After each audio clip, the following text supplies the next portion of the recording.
இதோ நான் அவர்களுக்கு சௌக்கியமும் ஆரோக்கியமும் வரப்பண்ணி அவர்களை குணமாக்கி அவர்களுக்கு பரிபூர்ண சமாதானத்தையும் சத்தியத்தையும் வெளிப்படுத்துவேன் என்று சொல்லியிருக்கிற வாக்குத்தத்தமான இந்த வார்த்தைக்காக எங்கள் தேவாதி தேவனுக்கு கொடான கோடி ஸ்தோத்திரங்கள் உண்டாகட்டும். தேவர் இருந்த நாட்களிலும் எங்களுக்கு சௌக்கியமும் ஆரோக்கியமும் வரப்பண்ணி அதில் நாங்கள் நிலைத்திருக்கும்படி உதவி செய்வீராக. குணமாக்குங்க ஆண்டவரே, அற்புதங்களை செய்யுங்க, விடுதலைகளால் நிரப்புங்க.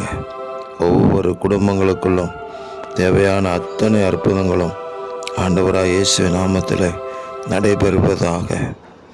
பரிபூர்ண சமாதானத்தை கொடுத்து சத்தியத்தை வெளிப்படுத்துங்கன்னு சொல்லி ஜெபிக்கிறோம்.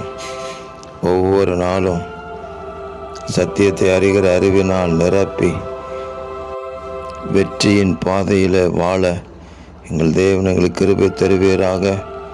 உங்கள் பிள்ளைகளுக்கும் மற்றவர்களுக்கும் ஒரு வித்தியாசம் உண்டாகும்படி பரிபூர்ண சுகத்தையும் ஆரோக்கியத்தையும் பலத்தையும் கொடுக்கிறதற்காக ஸ்தோத்திரம். இரட்சகர் இயேசுவின் நாமத்தில் ஜெபிக்கிறோம் பிதாவே. ஆமேன், ஆமேன்.